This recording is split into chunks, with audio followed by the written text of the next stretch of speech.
welcome back to Chinnus Taste Buds. ഇന്ന് ഞാൻ fish വിന്താലുവിൻ്റെ recipe ആയിട്ടാണ് വന്നിരിക്കുന്നത്. അപ്പോൾ മിക്കവരും തന്നെ ബീഫ് വിന്താലു വീട്ടിൽ ഉണ്ടാക്കാറുള്ളവരായിരിക്കും. ഇത് അതുപോലെ തന്നെ നല്ല ടേസ്റ്റി ആയിട്ടുള്ളൊരു റെസിപ്പിയാണിത് ഫിഷ് വിന്താലു.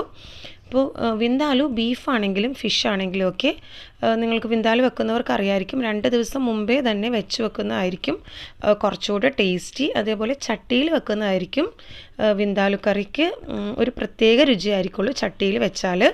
അപ്പോൾ അത് കറിച്ചട്ടിയിൽ വെച്ചാൽ പിന്നെ അതേപോലെ തന്നെ 2 ദിവസം വരെ ഇത് വെച്ച് ഇരുന്നിട്ട് വേണം യൂസ് ചെയ്യാനായിട്ട്. അതാണ് കുറച്ചുകൂടെ കാര്യം.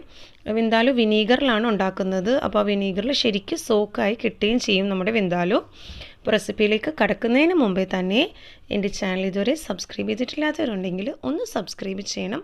അതിൻ്റെ കൂടെ തന്നെ ബെല്ലൈക്കണിൽ ഓൾ എന്നോട് ക്ലിക്ക് ചെയ്യണം. അപ്പോഴേ ഞാൻ വീഡിയോസ് ഇടുമ്പോൾ നിങ്ങൾക്ക് ഉടനെ തന്നെ മെസ്സേജ് വരുള്ളൂ.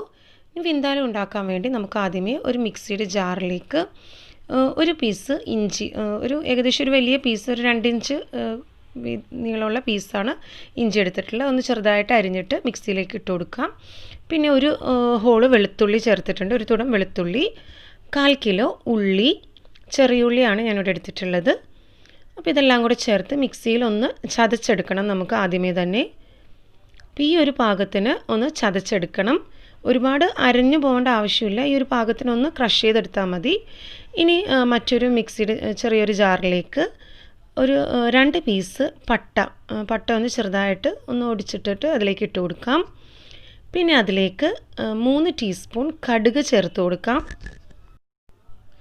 ഈ കടുകും പട്ടയും കൂടെ ആദ്യമേ തന്നെ ഒന്ന് പൊടിച്ചിട്ട് അതേ മിക്സിയിൽ തന്നെ ആണെങ്കിലും നമുക്ക് ഉള്ളിയൊക്കെ ചതച്ചെടുക്കാവുന്നതാണ്. ഇതൊന്ന് പൊടിച്ചെടുക്കാം നമുക്ക്. അപ്പോൾ അതിലേക്കൊരു 1/4 ടീസ്പൂൺ അല്ല ഒരു 1/2 ടീസ്പൂൺ ഉലുവയും കൂടെ ചേർത്ത് കൊടുക്കുന്നുണ്ട്. നമ്മൾ മീൻ റെസിപ്പിയല്ലേ ചെയ്യുന്നത്, അപ്പോൾ ഉലുവയും കൂടി ചേർക്കുമ്പോൾ ഒരു പ്രത്യേക ടേസ്റ്റ് ആയിരിക്കുള്ളൂ. ഈ ഒരു പാകത്തിനൊന്ന് ചതച്ചെടുക്കാം. ഇനി ഒരു കറിച്ചട്ടി ഒന്ന് അടുപ്പിൽ വെച്ച് ചൂടായതിന് ശേഷം അതിലേക്ക് 1/2 കപ്പ് വെളിച്ചെണ്ണ ഒഴിച്ചു കൊടുക്കാം. വെളിച്ചെണ്ണ നന്നായിട്ട് ചൂടായതിലേക്ക് ആദ്യമേ തന്നെ ഒരു 3/4 ടീസ്പൂൺ ഉലുവ ചേർത്ത് കൊടുക്കാം. ഉലുവ എണ്ണയിലിട്ടൊന്ന് പൊട്ടിയതിന് ശേഷം അതിലേക്ക് അതേ അളവിൽ തന്നെ കടുകും കൂടെ ചേർത്ത് കൊടുക്കാം. അപ്പോൾ 3/4 ടീസ്പൂൺ ഉലുവ ആദ്യം ചേർത്തിട്ടുണ്ടായിരുന്നു. ഇനി ഒരു 3/4 ടീസ്പൂൺ കടുകും കൂടെ ഇട്ട് കൊടുക്കുന്നുണ്ട്. കടുക് പൊട്ടിയതിന് ശേഷം കുറച്ച് വേപ്പിലയും കൂടെ ഇട്ട് കൊടുക്കാം. എന്നിട്ട് നമ്മൾ ചതച്ച് വെച്ചിരിക്കുന്ന ഉള്ളിയും ഇഞ്ചിയും വെളുത്തുള്ളിയും കൂടെയുള്ളത് ഇതിലേക്ക് ചേർത്ത് നന്നായിട്ടൊന്ന് വഴറ്റിയെടുക്കണം. അപ്പോൾ ഇത് ഞാൻ നേരത്തെ പറഞ്ഞിട്ടുണ്ടായിരുന്നു, കടുകും പട്ടയൊക്കെ നമ്മൾ ആദ്യമേ ഒന്ന് ചതച്ചിട്ട് അതേ മിക്സിയിൽ തന്നെ അരച്ചെടുത്താലും മതി. ഞാൻ കടുക് ആദ്യമേ ചേർക്കാൻ വിട്ടുപോയി. അപ്പോൾ ഈ ഒരു പാകത്തിന് ഉള്ളി വഴറ്റിയതിന് ശേഷം അതിലേക്ക് നമുക്ക് ഈ കടുക് ചതച്ചതും കൂടെ ചേർത്ത് കൊടുക്കാം. അപ്പോൾ ഇത് ഈ മസാല നന്നായിട്ടൊരു ലൈറ്റ് ബ്രൗൺ കളർ ആവുന്ന വരെ നന്നായിട്ട് വഴറ്റിയെടുക്കണം. എന്നാലേ കറിക്ക് നല്ലൊരു ടേസ്റ്റ് ഉണ്ടാവുള്ളൂ. അപ്പോൾ നമ്മുടെ മസാലയൊക്കെ നന്നായിട്ട് മൂപ്പിച്ചെടുത്തിട്ടുണ്ട്. അപ്പോൾ ഈ ഒരു പാകത്തിന് മസാലകൾ മൂപ്പിച്ചെടുക്കാൻ ശ്രദ്ധിക്കുക. ഉള്ളിയും ഇഞ്ചിയും വെളുത്തുള്ളിയും കടുകും കൂടെ ചതച്ചതൊക്കെ ഈ ഒരു പാകത്തിന് വഴറ്റിയെടുക്കണം. അപ്പോഴേ നമ്മുടെ കറിക്ക് നല്ലൊരു ടേസ്റ്റ് ഉണ്ടാവുള്ളൂ. ശ്രദ്ധിച്ച് നോക്കിയാൽ അറിയാം നന്നായിട്ട് ഫ്രൈ ആയി വന്നിട്ടുണ്ട്. നമ്മുടെ ഉള്ളിയൊക്കെ ശരിക്കും മൂപ്പിച്ച് എടുത്തിട്ടുണ്ട്. അപ്പോൾ ഈ ഒരു പാകത്തിന് മസാല തയ്യാറാക്കി എടുക്കണം.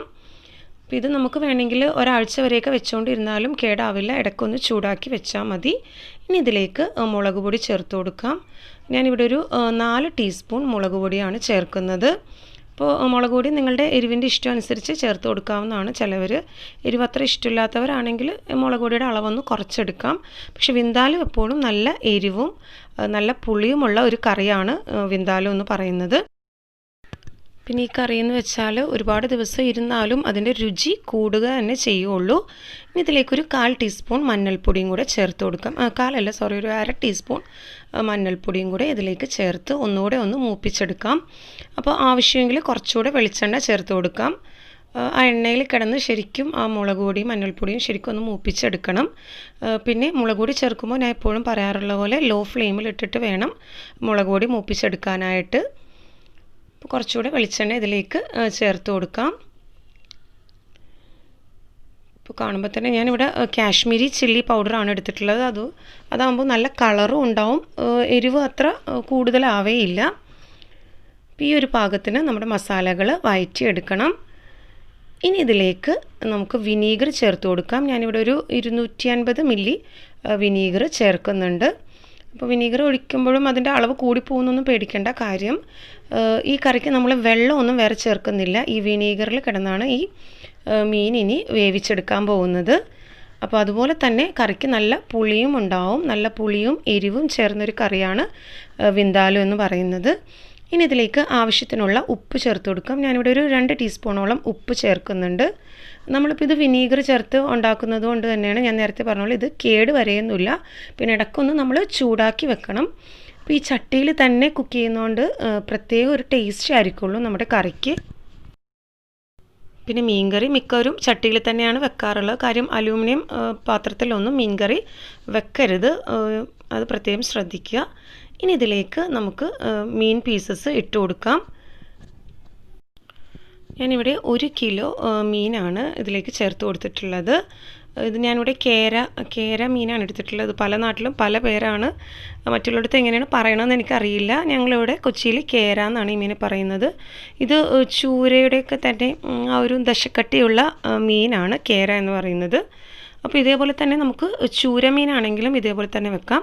നല്ല ദശക്കട്ടിയുള്ള മീൻ വേണം ഇങ്ങനെ വെക്കാനായിട്ട്. അല്ലാതെ സാധാരണ ചെറിയ മീനൊന്നും ഇങ്ങനെ വെക്കാറുണ്ടോ എന്ന് എനിക്കറിയില്ല. പിന്നെ ഇത് നന്നായിട്ടൊന്ന് ഇളക്കി യോജിപ്പിച്ച് കൊടുക്കാം. അപ്പോൾ ഇനി ഇത് ലോ ഫ്ലെയിമിലിട്ട് നമുക്കൊന്ന് കുക്ക് ചെയ്തെടുക്കണം. ഞാൻ നേരത്തെ പറഞ്ഞു ഇതിൽ വേറെ വെള്ളമൊന്നും ചേർക്കുന്നില്ല. ഈ വിനീഗറിൽ കിടന്ന് വേണം ഈ മീനൊന്ന് ഇനി വെന്ത് കിട്ടാനായിട്ട്. അപ്പോൾ ഇതിന് നമുക്ക് മൂടി വെച്ച് വേവിച്ചെടുക്കാം. അപ്പോൾ വേറെ വെള്ളമൊന്നും ചേർക്കാത്തതുകൊണ്ട് തന്നെ ഇതൊന്ന് ഇടയ്ക്കൊന്ന് തുറന്ന് ഒന്നുകൂടെ ഒന്ന് ഇളക്കി യോജിപ്പിച്ച് കൊടുക്കണം, അടി പിടിക്കാതിരിക്കാൻ വേണ്ടി. ഇടയ്ക്കൊന്ന് നമുക്കിതൊന്ന് മിക്സ് ചെയ്ത് കൊടുക്കാം. ഇപ്പോൾ തന്നെ നല്ലൊരു സ്മെല്ലൊക്കെ വരുന്നുണ്ട് നമ്മുടെ ഫിഷ് വിന്താലുവിൻ്റെ. അപ്പോൾ ഇതിന് മുമ്പ് ഞാൻ ബീഫ് വിന്താലുവിൻ്റെ റെസിപ്പി ചെയ്തിട്ടുണ്ടായിരുന്നു. അത് കണ്ടിട്ടില്ലാത്തവർ അതുകൂടെ കാണുക. ഇത് ചപ്പാത്തിയുടെ കൂടെയും വെറുംചോറിൻ്റെ കൂടെയൊക്കെ നല്ലൊരു കോമ്പിനേഷനാണ് ഈ ഫിഷ് വിന്താലു. നല്ല ടേസ്റ്റി ആയിട്ടുള്ളൊരു കറിയാണിത്. അപ്പോൾ ഇതിന് ഒന്ന് ഇളക്കി യോജിപ്പിച്ച് കൊടുക്കാം. പടി കൂട്ടിയൊന്ന് നന്നായിട്ടൊന്ന് ഇളക്കി കൊടുക്കുക. എന്നാൽ മീനൊട്ട് പൊടിഞ്ഞു പോകാനും പാടില്ല. ആ ഒരു വിധത്തിൽ ഒന്ന് മിക്സ് ചെയ്ത് യോജിപ്പിച്ച് കൊടുക്കുക. പിന്നെ കുറച്ചുകൂടെ ഇതൊന്ന് വേവിച്ചെടുക്കാം. ഇടയ്ക്ക് ഇതേപോലെ ഒന്ന് മിക്സ് ചെയ്ത് കൊടുത്താൽ മതി. ഇപ്പോൾ നമ്മുടെ ഫിഷ് വിന്താലു നല്ല പാകത്തിന് എണ്ണയൊക്കെ തെളിഞ്ഞ് നല്ല കറക്റ്റ് പാകമായിട്ട് വന്നിട്ടുണ്ട്. ഇനി ഇതിലേക്ക് കുറച്ച് കറിവേപ്പില ഇട്ട് കൊടുക്കാം. പിന്നെ ഒരു 4 പച്ചമുളകും കൂടെ വെറുതെ ഒന്ന് കീറി ഇതിലേക്ക് ഇട്ട് കൊടുക്കാം. എന്നിട്ട് ഇതൊന്നുകൂടെ ഒന്ന് ഇളക്കി യോജിപ്പിച്ചെടുക്കാം. നല്ല ടേസ്റ്റി ആയിട്ടുള്ള ഫിഷ് വിന്താലു തയ്യാറായിട്ടുണ്ട്. അപ്പോൾ എല്ലാവരും ട്രൈ ചെയ്ത് നോക്കുക. ഇത് ചൂടോടുകൂടി തന്നെ ചപ്പാത്തിയുടെ കൂടെയും ചോറിൻ്റെ കൂടെയൊക്കെ കഴിക്കാവുന്നതാണ്. അപ്പോൾ എല്ലാവരും ട്രൈ ചെയ്ത് നോക്കിയിട്ട് നിങ്ങളുടെ കമൻറ്റ്സ് എനിക്ക് താഴെ കമൻറ്റ് ബോക്സിൽ ഷെയർ ചെയ്യുക. അപ്പോൾ നിങ്ങൾക്ക് റെസിപ്പി ഇഷ്ടമായെങ്കിൽ ലൈക്ക് ചെയ്യുക, ഇഷ്ടമായില്ലെങ്കിൽ ഡിസ്ലൈക്ക് ചെയ്യാം. അപ്പോൾ ഞാൻ നേരത്തെ പറഞ്ഞിട്ടുണ്ടായിരുന്നു ഈ കറി നമുക്ക് ഒരാഴ്ച വരെയാണെങ്കിലും ഇടയ്ക്കൊന്ന് ചൂടാക്കിയിട്ട് ഉപയോഗിക്കാവുന്നതാണ്. ഇരിക്കും തോറും ഈ കറിയുടെ ടേസ്റ്റും അതേപോലെ കൂടി വരുന്നതാണ്. പിന്നെ നല്ല കറിയാണെങ്കിൽ ഒരാഴ്ച വരെയൊന്നും ഇരിക്കില്ല. അപ്പോൾ ഞാനിവിടെ ഉണ്ടാക്കിയിട്ട് കറി അന്നത്തെ ദിവസം തന്നെ തീരുകയാണ് ചെയ്തത്. അന്നത്തെ ദിവസം തന്നെ എടുത്തു. അന്നത്തെ ദിവസം എടുത്താലും കുഴപ്പമൊന്നുമില്ല. പക്ഷേ കൂടുതൽ ഇരിക്കും തോറും ഇതിൻ്റെ രുചി കൂടി വരും. അപ്പോൾ എല്ലാവരും ട്രൈ ചെയ്ത് നോക്കുക. റെസിപ്പി ഇഷ്ടമായെങ്കിൽ കൂടുതൽ വീഡിയോസിന് വേണ്ടി ചാനൽ സബ്സ്ക്രൈബ് ചെയ്യുക. Thanks for watching my channel.